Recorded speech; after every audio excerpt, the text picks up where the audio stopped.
Good morning. Welcome to St. Paul's Universalist Church. I'm without my camera woman today, so I want to make sure every once in a while I tap that button and just think it's going and then find out later that it isn't, but it was. It's good to be with you, and Mark, when you first played those first few notes, I thought I looked at the wrong part of the music list you gave me, but good. Every once in a while that happens, because my eyes don't work like they used to. Welcome to this first Sunday in fall. I don't know if it's just me, but it seems like whoever colored the leaves left them in the oven a little too long this year. I'm guessing that's because of our drought-like conditions.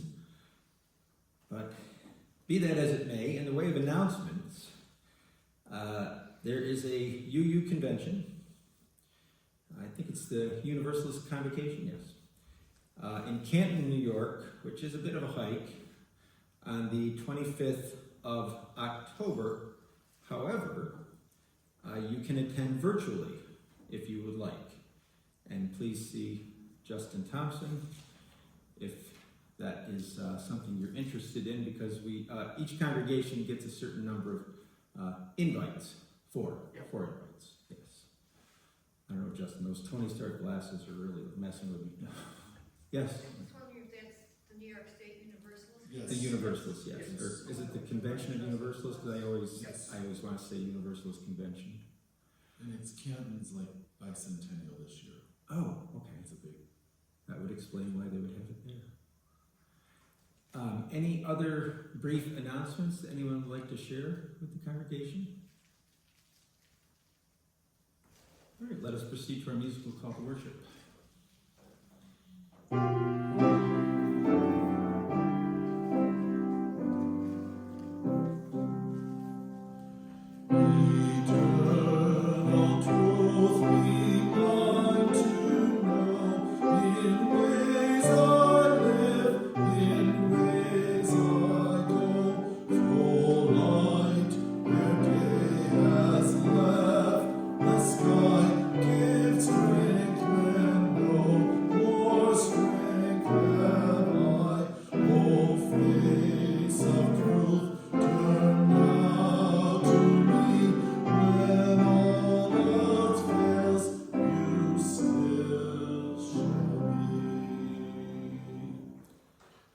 I open our service this morning with the words of our third president, Thomas Jefferson.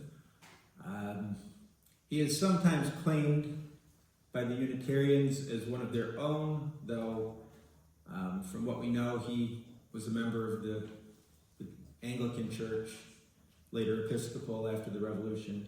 But you can see why they might want to make that claim based on this quote and other things that he did. He said that were I to be the founder of a new sect, I would call them apiarians, and after the example of the bee, advise them to extract the honey of every sect.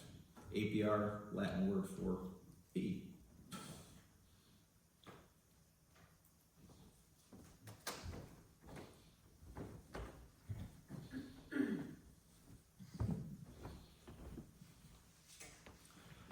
Please join me in the words as we light our chalice. As the kindling chalice calls us to community, Let there be light. as the flame of this chalice reminds us of our values, Let there be light. as the glow of this chalice encourages us to hope, Let there be light. let there be light. And our opening song is number 347.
Love is the doctrine of this church.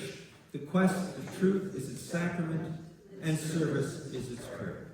To dwell together in peace, to seek knowledge in freedom, to serve humanity in fellowship, to the end that all souls shall grow into harmony with the divine. Thus do we covenant with one another and with our God.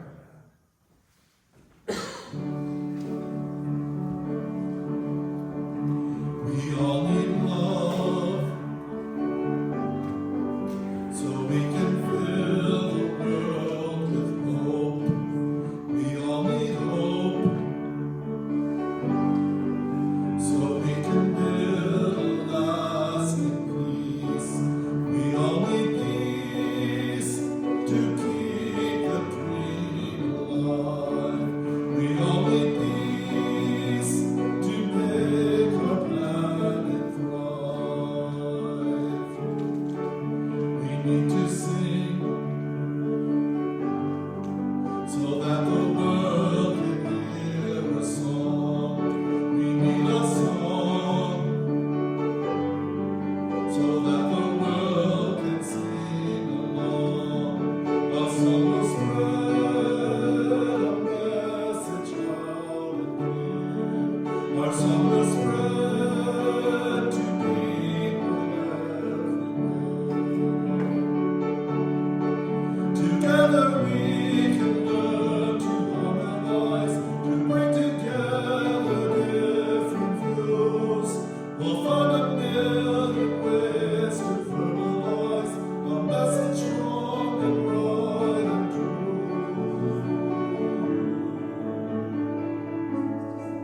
We all need love, so we can fill the world with hope. We all need hope, so we can build a lasting peace. We all need peace to keep our dream alive. We all need peace to make our planet thrive. To keep our planet thrive. To keep our dreams alive.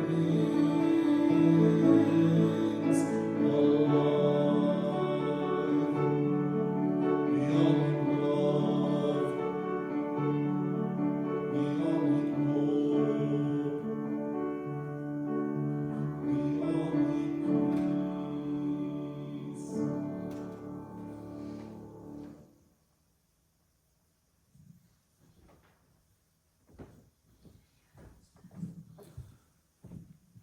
We are now at the time of the service for sharing joys, sorrows, and concerns.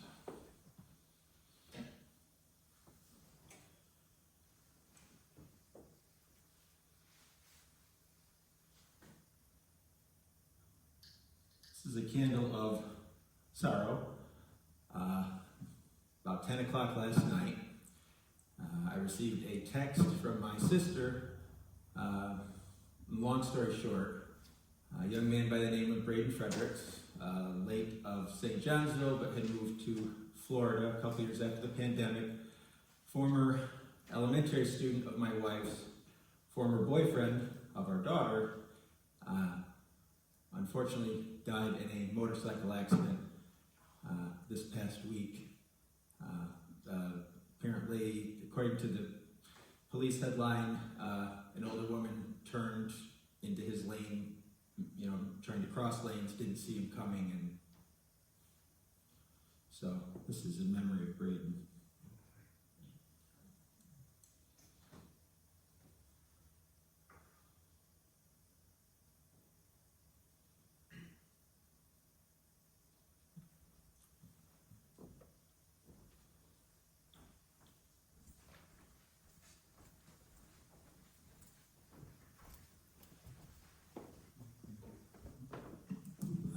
Two joys.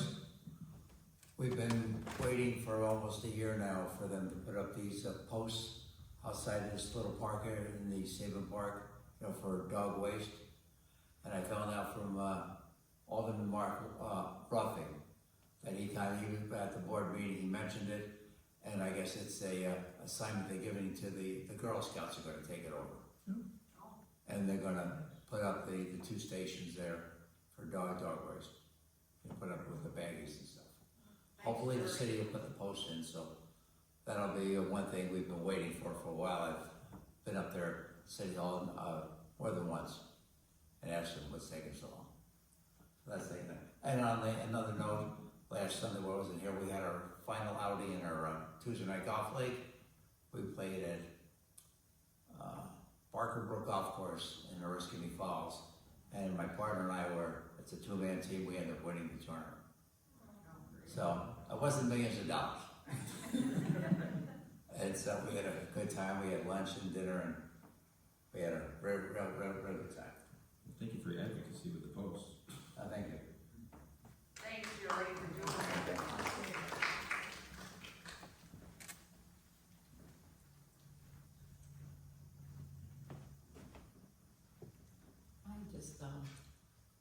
I'm grateful for this beautiful day to continue with the family that we're having as guests. We got yet another dog. If anybody needs an animal that needs a lot of love to rehabilitate it, let me know.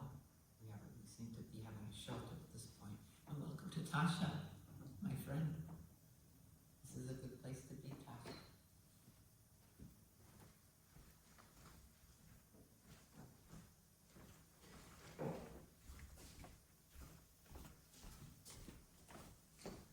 This is a joy.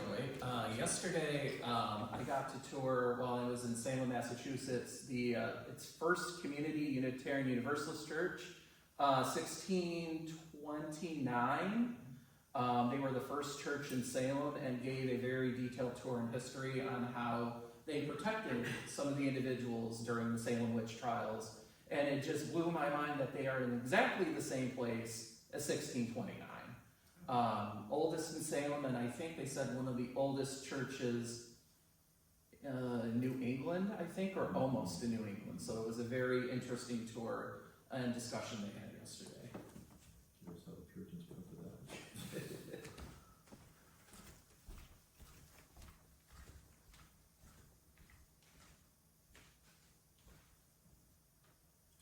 that. As is our tradition, we light a final candle for any joys, sorrows, or concerns that go unspoken, but remain in our hearts and minds. I did put on my grocery list to replace the, dongle that I forgot. That's why I'm not wanding everything. Anyway, I'd like to invite you to join me in a time of prayerful meditation. Is the mic on? It was. It was, yeah. Do we want to switch over? Oh, 1 second.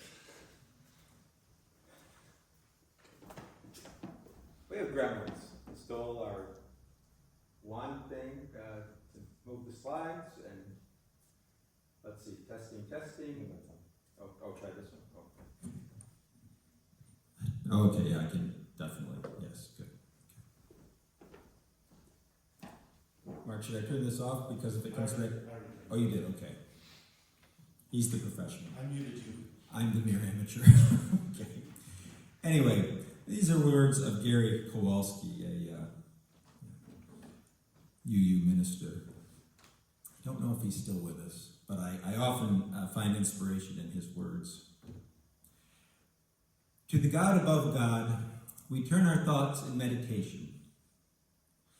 To the God above the God of any single nation, who unites the people of the world in the bonds of kinship and peace. To the God above the God of any single ideology, who knows that one human life is more valuable than all the systems in the world. To the God above the God of any single religion, whose goodness and inspiration are the possession of people of all faiths. To the God above God, who brings humility to our minds and reverence to our hearts, we dedicate ourselves in work and prayer.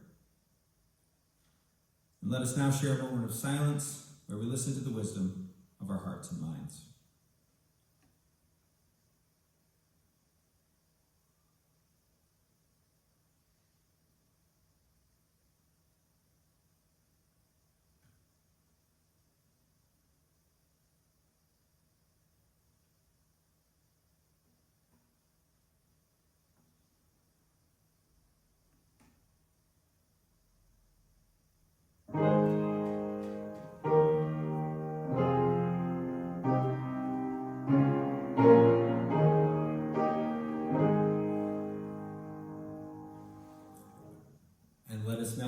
receive the morning offering to support the work, the wonder, and the witness of this community.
Rejoice in love, we know and share, in love and beauty everywhere. Rejoice in truth that makes us free, and in the good that yet shall be.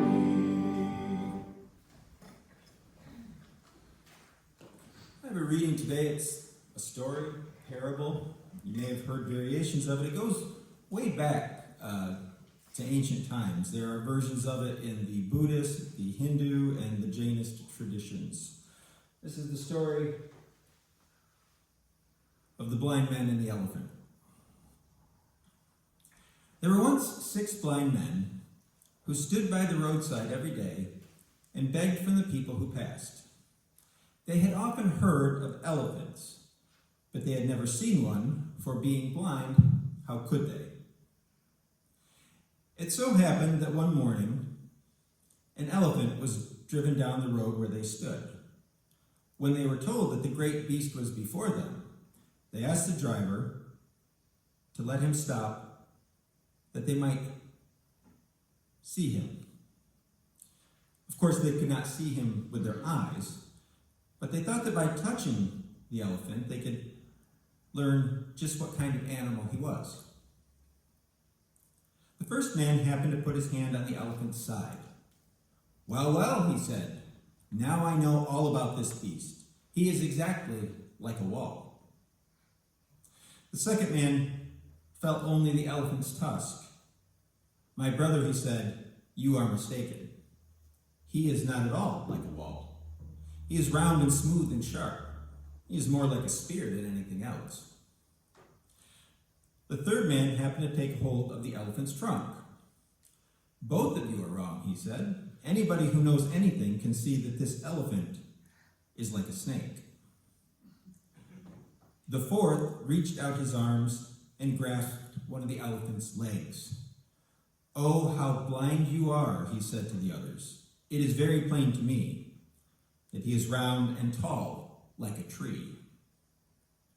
Now the fifth man was very tall, and he by chance took hold of the elephant's ear. "The blindest man ought to know that this beast is not like any of the things that you name," he said. "He is exactly like a huge fan."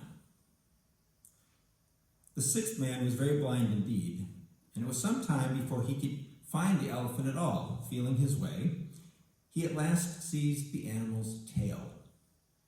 "Oh, foolish friends," he cried, "you surely have lost your senses. This elephant is not like a wall or a spear or a snake or a tree, neither is he like a fan. Any man with a particle of sense can see that he is exactly like a rope." When the elephant had moved on, the 6 men sat by the roadside all day and argued about it. Each believed that he knew just how the animal looked, and each called the other hard names because they did not agree with him. People who have eyes sometimes act as foolishly.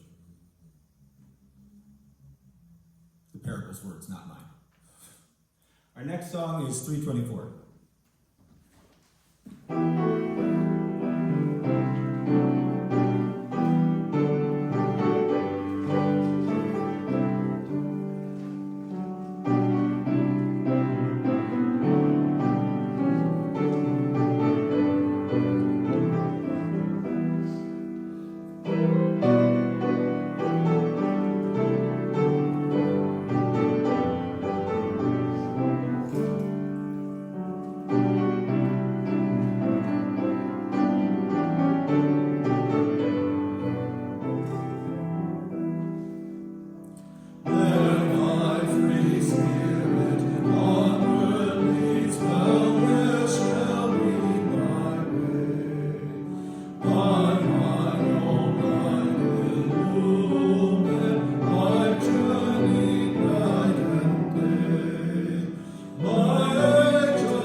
I was raised in the Christian tradition, specifically Methodist and Presbyterian. They were the only two churches in town. I think the Methodist Church would let the Catholics have services at 8 o'clock in the morning, but if you lived in the small town of Mayfield, New York, and you went to church, you were Methodist or Presbyterian. Those are the options on the menu. As I entered my 30s, I started to wrestle with the faith of my childhood. And I can vividly remember watching a PBS documentary hosted by Bill Moyers. It's called From Jesus to Christ, the First Christians, and you can stream it. It's still available. And it talked about the first century Christians, the first generation after the time of Jesus. I found it very interesting, but it left me with more questions than answers. There's this passage in the 14th chapter of John's Gospel where Jesus is recorded as saying, "I am the way and the truth and the life. No one comes to the Father except through me." Over the years, I have had several acquaintances and family members who were arguably more fundamentalist in their outlook quote that verse as proof that Christianity was the one true religion.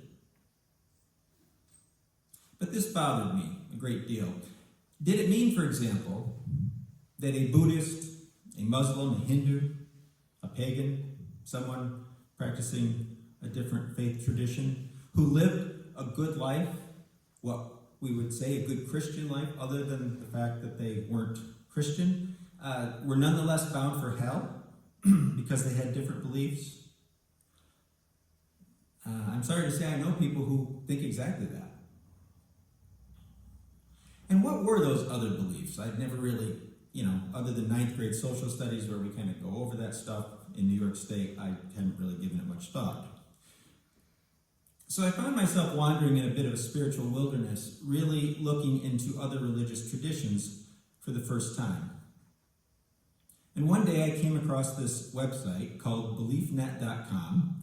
It still exists. I checked. So you might have to navigate it a bit. It's got a lot more ads than it used to.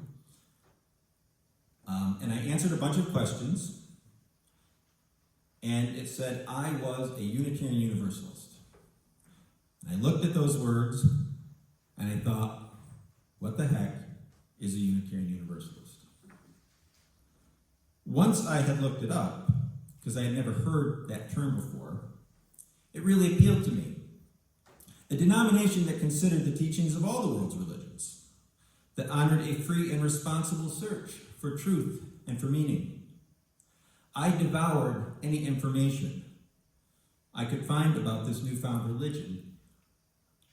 I was looking for a UU church, but again, this was some time ago. We had an infant son.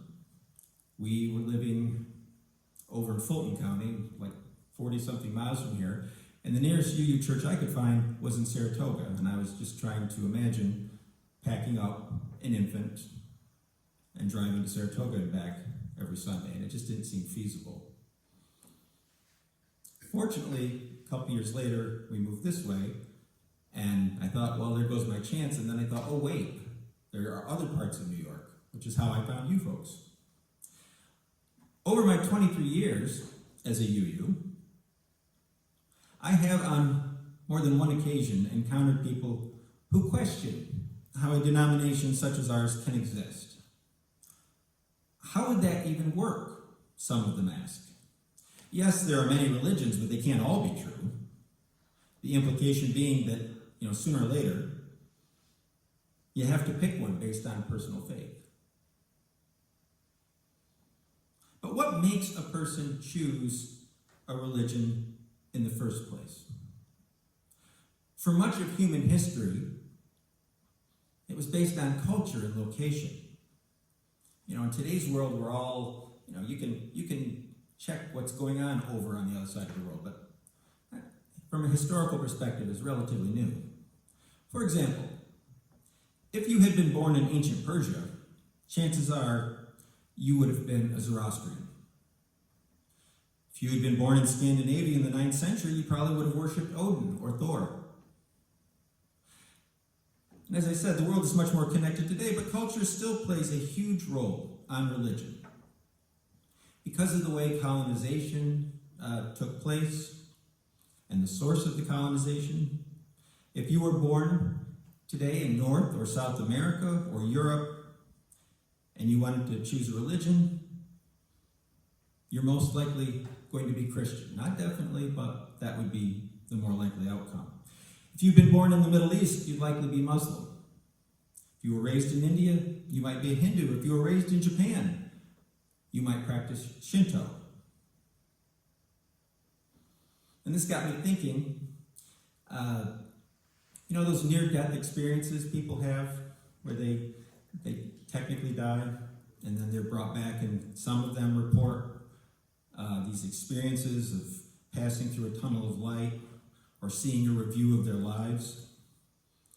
That seems to be, for the people who have them, a universal concept. People from all over the world who go through that report the tunnel of light and so forth. However, what they see once they get through the tunnel is often based on their culture. Many Christians report meeting Jesus. Muslims have reported speaking with the presence of Allah. And a Hindu encounters one of the deities who is relevant to them. So, you get my point. Religion is often culture specific. But the thing is this: the various world religions are human attempts to explain the nature of the divine. They all make claims as to spiritual matters and they all provide a sort of blueprint for how to live a good life and or achieve some form of salvation. But because they were created by human beings, some would say divinely inspired human beings, but again, that's a matter of faith, they are subject to human shortcomings. Not unlike those blind men trying to figure out what an elephant was like. Technically speaking, none of the blind men in the story I shared with you were wrong, but neither were they completely right, because they were only accessing part of what they could experience. Major religions all claim to be sources of truth, but they contradict each other. And if you want to get technical, in some cases they contradict themselves, but I'm not going to drag you down that rabbit hole. For example, Judaism, Christianity, and Islam all have their foundation in a belief that God entered into a covenant with the prophet Abraham. Now, what happened from there, they have very different interpretations. Christians will tell you that eventually that led to Jesus being the Messiah who died for our sins. Some people in our part of the world are surprised to learn that Jesus is a figure in Islam, but in the Quran, God saves Jesus from the crucifixion because, to Muslim thinking, he was a chosen prophet of God, and there was no way that God was going to let that happen to one of his chosen prophets. And the Jewish people are still waiting for the arrival of their Messiah. Believers in those faith traditions would tell you there is only one God. They're monotheists. Hindus and some pagans would beg to differ, telling you that there are numerous gods and goddesses.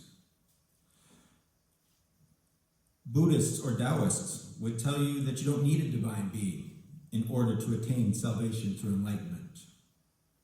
And you could go on about these differences.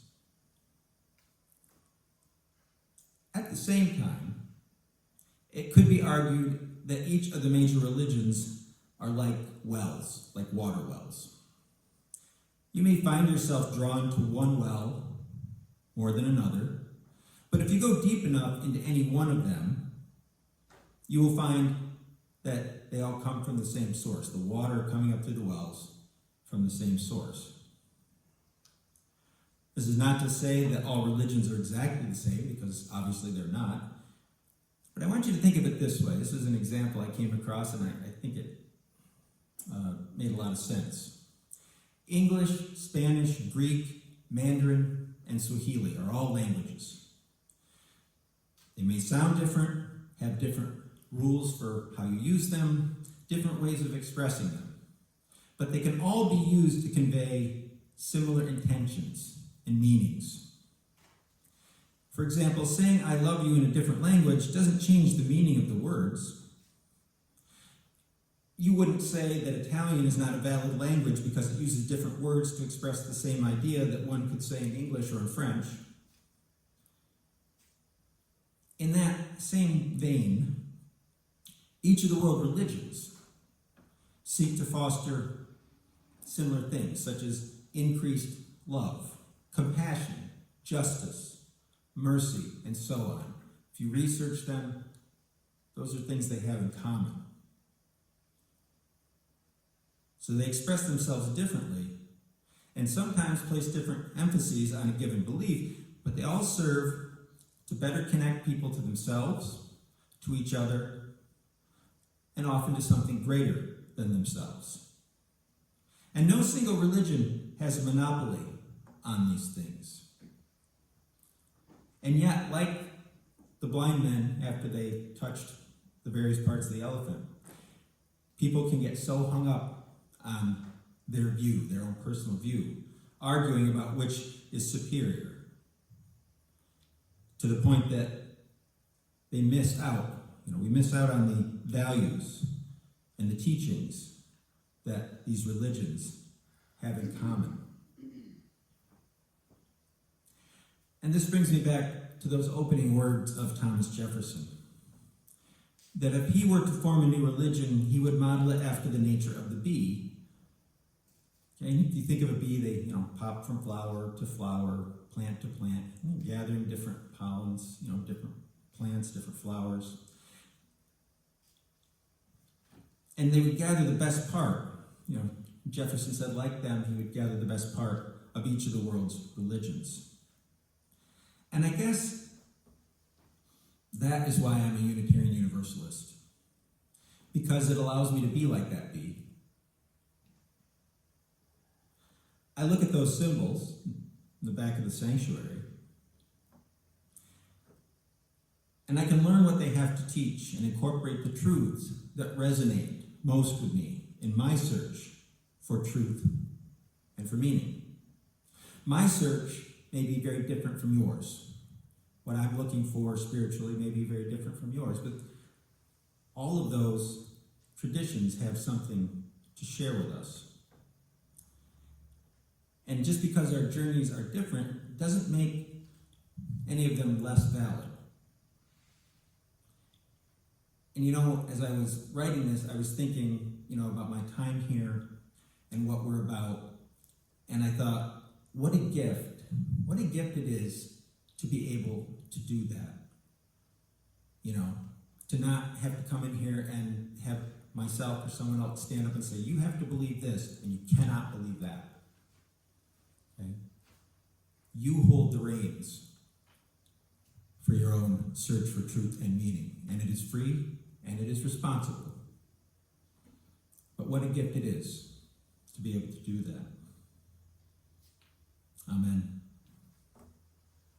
Our closing song is number 313.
In closing, I share these words of Mahatma Gandhi. He said, "The essence of all religions is one, only their approaches are different."